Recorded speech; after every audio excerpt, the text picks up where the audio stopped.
At the time of the first invasion of the Congo in 1996, William Jefferson Clinton was in power. Yeah.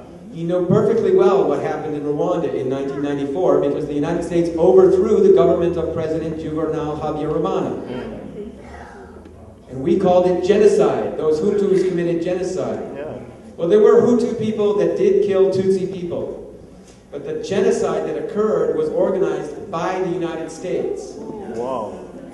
And you don't see this in the news. You get that simple story. This is what they call the narrative of the establishment. And the simple narrative of the establishment is Hutus killed Tutsis. Machetes. 100 days of genocide. Habyarimana was shot down, his plane was shot down on April 6, 1994 by the Central Intelligence Agency, the American intelligence establishment. Oh my God. The people who pulled the triggers were Rwandan Patriotic Front, Paul Kagame. Yep. So your number one enemy today is Paul Kagame. Number two or number one, you can also call Mr. Museveni number one because they launched the wars against the Congo with the U.S. backing. People ask, how do we help the Congo? One answer I have is boycott tourism in Rwanda. You get people to boycott tourism in Rwanda because it's the second or the third biggest business in Rwanda. But the government of Rwanda is responsible for massacres and atrocities. And instead of being brought up on charges of war crimes, they're invited to the White House to have Christian breakfast dinners, Christian breakfast meetings. Now this is what I call turning politics and turning the world upside down. So we've got to turn it back over, and the way to do that is understanding the key players. Just recently, Rwanda reinvaded the Congo. The Rwanda sent troops into Congo with the permission of Mr. Kabila, and with the support of Mr. Museveni, and with the support of the United Nations. And at this very moment, the United States has sent troops into eastern Congo.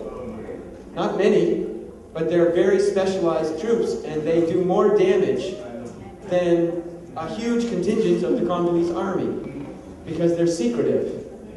They're covert operation forces. So the United States is completely behind the war in the Congo. Kabila, Kagame, James Kabarebe in Rwanda, Museveni, they made a deal just recently with the United States. We're going to send troops into Rwanda. Now this is Mr. Obama. Oh. I don't want to break the news, but I'm gonna. This is Mr. Obama, who is at the top and is taking orders from somebody else. And he has to do that. He's taking orders from Hillary Clinton. No chance. He's taking orders from the Democrats. He's taking orders from Walter Kansteiner. How does a man in that position end up as a director of a gold mining company in the eastern Congo, which is flying airplanes in and taking gold out at this very moment? Well, people are dying at the rate of 2,000 people a day. How does that happen? It's called structural violence. The structure itself is inherently violent, inherently malicious, inherently destructive. I call it permanent inequality, because the media will say, or the NGOs will say, we're here to help the Congo. But if they're there to help the Congo, why aren't they speaking about the gold mining companies that are flying airplanes in, taking the gold out at this very moment, while people are being killed all around?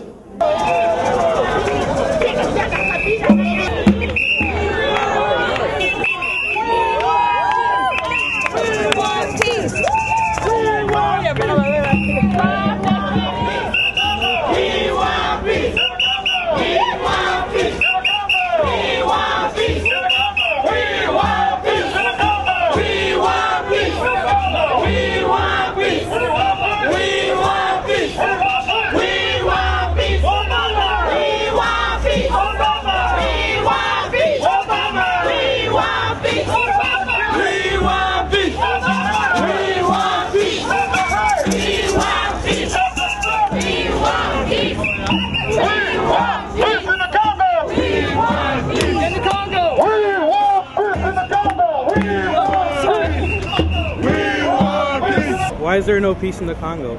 There's no peace because we have this war, and like people are dying. People are dying.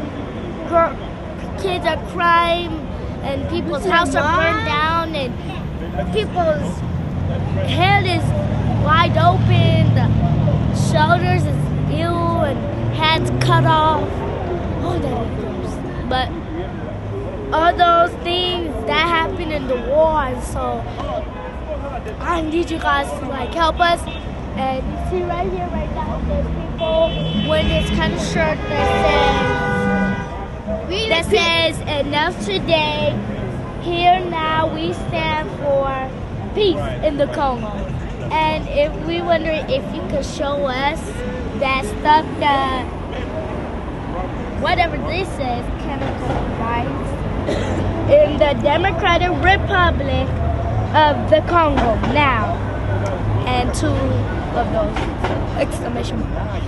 But I was wondering if you guys are looking at this at church, if someone puts this, I was wondering, please save our country, Congo.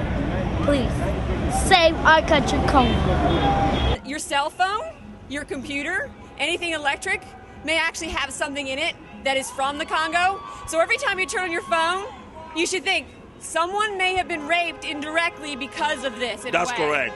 I mean, actually, that thing is called the coltan, just to let you know. The coltan is used to make your cell phone, your computers, everything electronic that you're using, just to clarify that. I'm here with Jules Boyele. He's the president of the Congolese community in Southern California. How you doing, Jules? I'm wonderful. This is a fantastic time, actually. Thank you very much, of course, for coming. But you're part of the organizer of this demonstration today. Absolutely. I mean, it's going to be a great week because it's going to be Obama's inauguration and all that. What can you say exactly about the situation in Congo, my friend? It is very sad that we are losing our women, we are losing our children.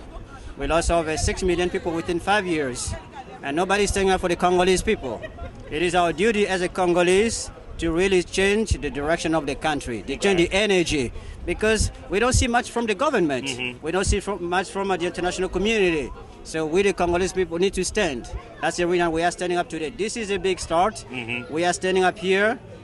All of the United States community are standing up. In Canada, in Europe, we are standing up. So people, they have to know what's going on. They need to get educated, and they need to look at what's going on because people are dying over our mineral. Correct. Absolutely. Correct. Yeah. So now, since we all, I'm from Congo, we all doing this demonstration. And you, as the president of the Congolese community, absolutely, what do you expect from this demonstration? What impact do you expect from this demonstration? We expect people to get more aware about what's going on. Are we talking about just Congolese people or American people? We're talking about everybody. Okay. We're talking about everybody. Mexican here, Caucasian here, Latino here, Asia, everybody. Yeah. This is a human issue. It's not just Congolese. We all have red blood. Now, this is Congo today. Yesterday was Darfur. Yeah. There's Israel and Palestine, you know. So this is a human issue here. Okay. So every human being needs to stand up to make sure that we stop war and genocide in the Congo.